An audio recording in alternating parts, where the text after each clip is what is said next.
Well, good morning, everyone. It's so nice to see everybody this morning. So I was asked a couple of times this week about Buddhism and birthdays and why they sometimes see Buddhists say Happy Continuation Day. And so I explained to them, well, there are two major reasons why you'll hear Buddhists say Happy Continuation Day instead of Happy Birthday. The first reason is because in the Buddhist practice, who we really are was never born and will never die. We just continue changing forms. And the second reason is because social media simply will not let it end. On and on and on. And that's not a bad thing. It's always delightful to hear from people who are wishing you well. But boy, it just goes on and on and on and on. So those are the two reasons why you'll hear Buddhists say Happy Continuation Day.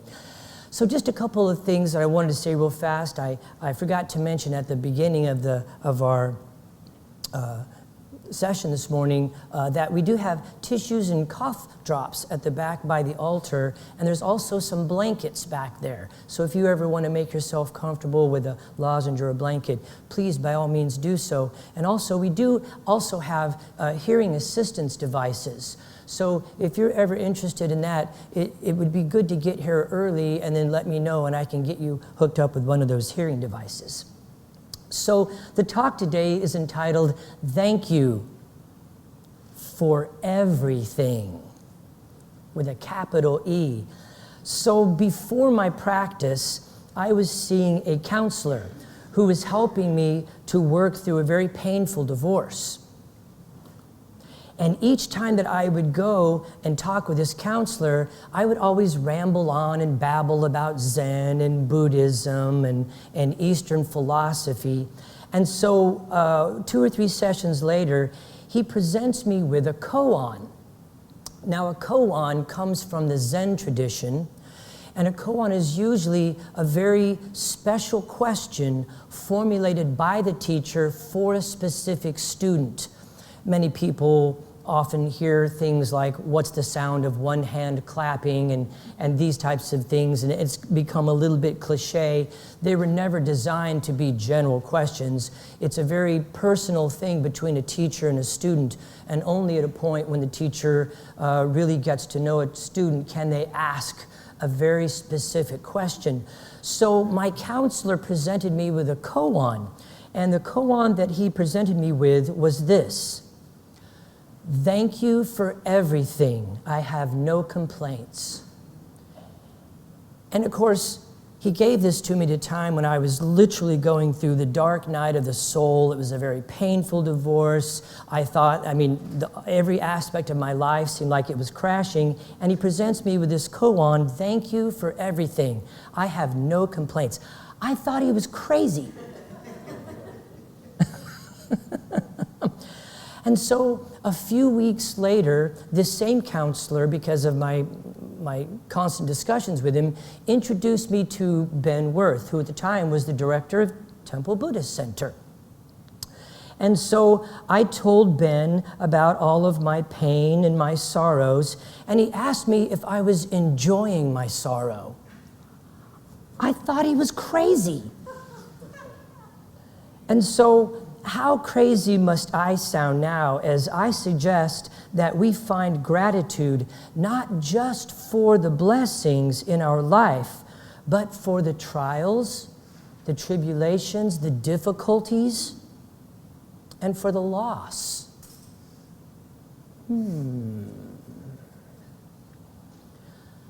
Maha-Ghosananda, famous teacher, once said that if we cannot be happy in spite of our difficulties, what good is a spiritual practice? I'm going to say that one more time. If we cannot be happy in spite of our difficulties, what good is a spiritual practice? So gratitude is different than giving thanks. Gratitude comes from a deeper place. Gratitude is the confidence in life itself. in the unfolding of the universe, realizing that life is not happening to us, it is happening for us. In gratitude, when we really can embody it, we can feel how the same force that pushes a tiny flower through the cracks of a sidewalk invigorates our own life. In Tibet, the monks and the nuns every morning actually offer prayers of gratitude for the suffering that they have been given. Because it is suffering that wakes us up. The pleasantness of life, the joys, the happiness are wonderful. But it is the suffering that wakes us up. It is the suffering that motivates us to go deeper, to ask bigger questions, not just why me? Gratitude is not dependent on what you have. So we often give thanks for the things we have, and there's nothing wrong with that. That's a wonderful practice. But what I'm asking you to do is to go deeper and to embody the essence of gratitude, not just giving thanks. So gratitude is not dependent on what you have. It depends on your heart. You can even find gratitude for your measure of sorrows, the hand that you've been dealt, so to speak, because there is a mystery surrounding even the difficulties and the pains in our life. Because sometimes through the hardest things that your heart learns the most important lessons. So sometimes it is through the hardest things that our heart learns the most important lessons. And so if we can begin to open to the difficulties, open to the pain, open to the suffering, and realize that it is here for our awakening. Eckhart Tolle is very clear. We draw to us every experience that we need for our soul's evolution. If you just think about that, that's fine.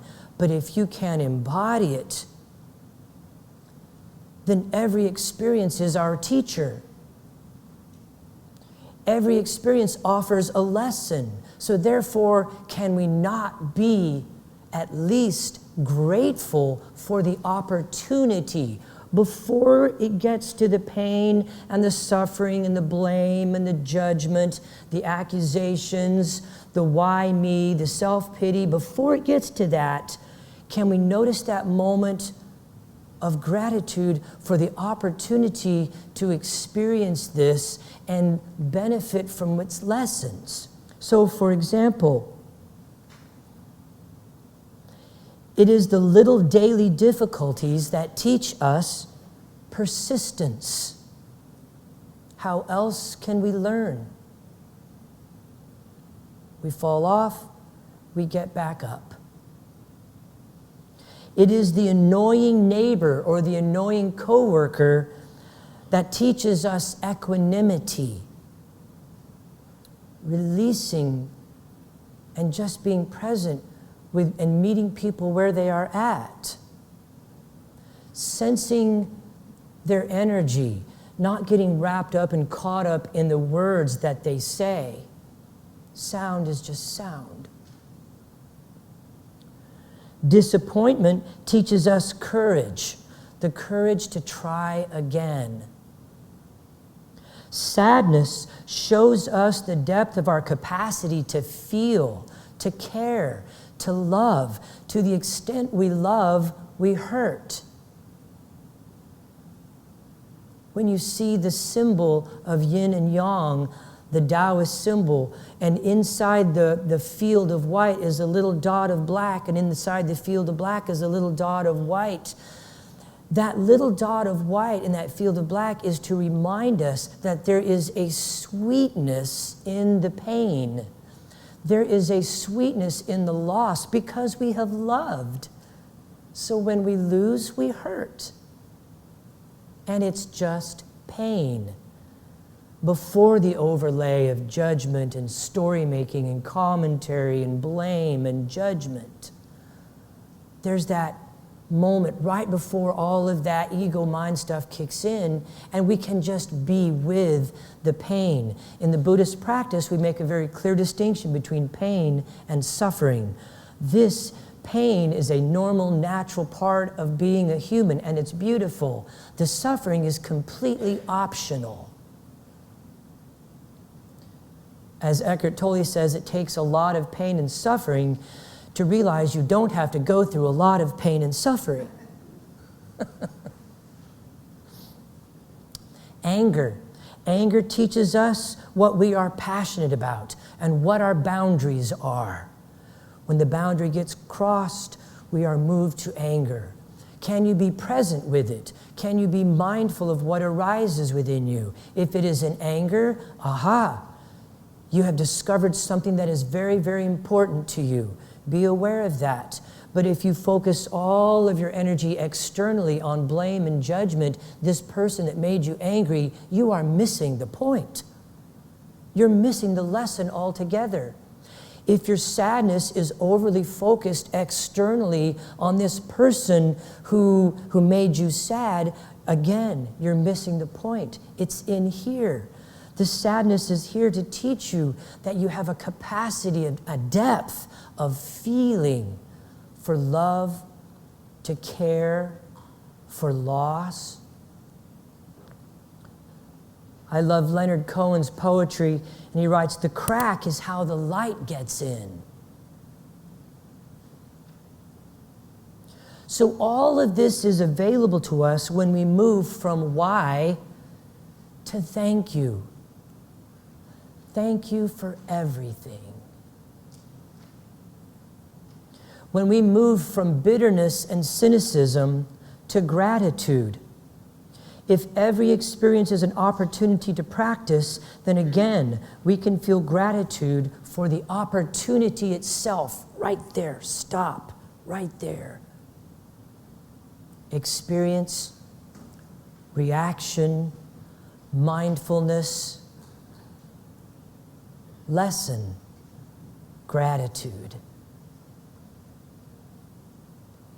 Understanding the nature of gratitude can keep us from resorting to blame and hatred. Sometimes it's a retroactive process.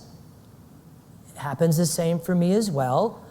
So there'll be an experience, then there will be a reaction, and there may be some grumblings and some foot stompings, but eventually the practice will kick in. As my friends in the military say, we do not rise to the challenge, we rise to our level of training. And so at some point my practice kicks in and I realize, oh, I'm experiencing frustration or I'm experiencing sadness. And then instead of getting completely embroiled and lost in these overwhelming emotions, I can pull the camera back.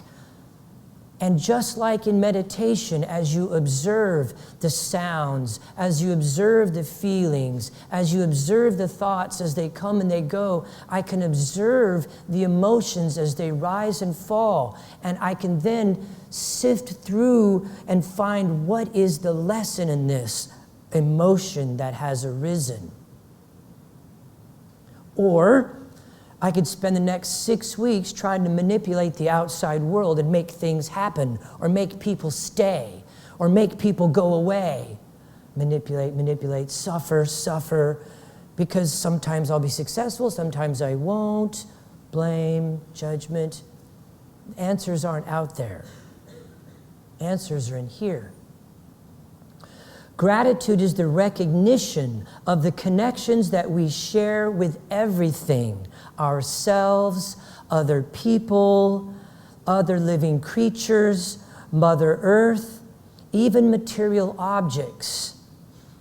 Acknowledging that these bonds make us feel like a part of the collective whole and transfers positive energy all around. Thoughts create reality. It is the Buddhist practice that what we think we become. Become mindful of what you're experiencing, and then notice the thoughts that are generated from that. Only then do you have true choice. So what are you radiating? Are you radiating out into the universe fear? Are you radiating anger, frustration, annoyance? Or are you radiating gratitude, acceptance?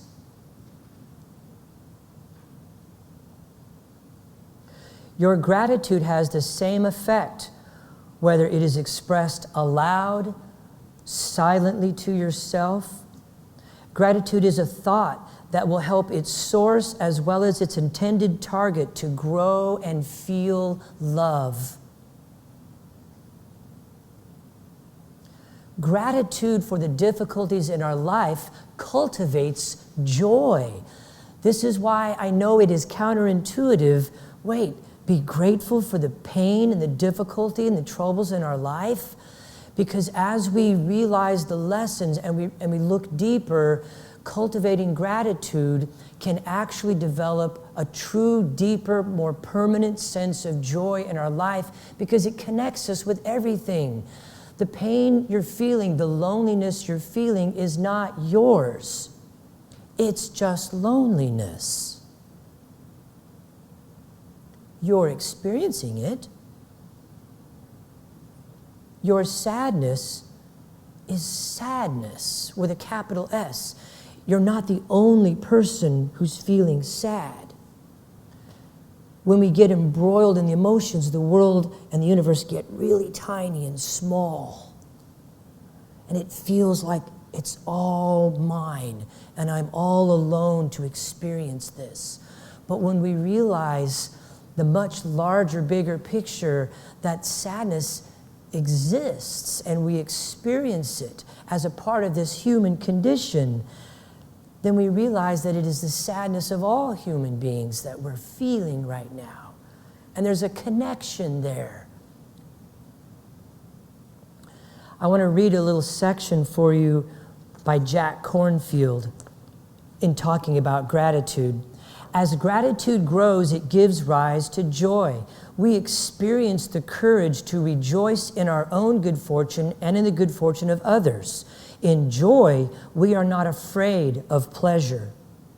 We do not mistakenly believe that it is disloyal to the suffering of the world to honor the happiness that we have been given.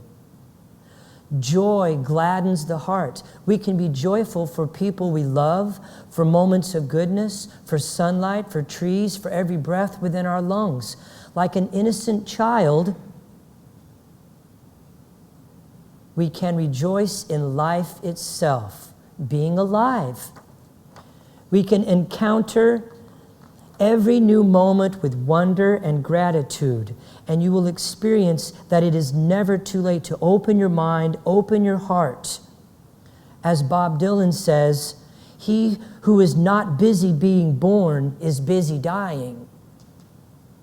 Live fully, live freely. And as for my koan, thank you for everything. I have no complaints. It's not an intellectual question. It's a question to open the heart. Can we be grateful for everything?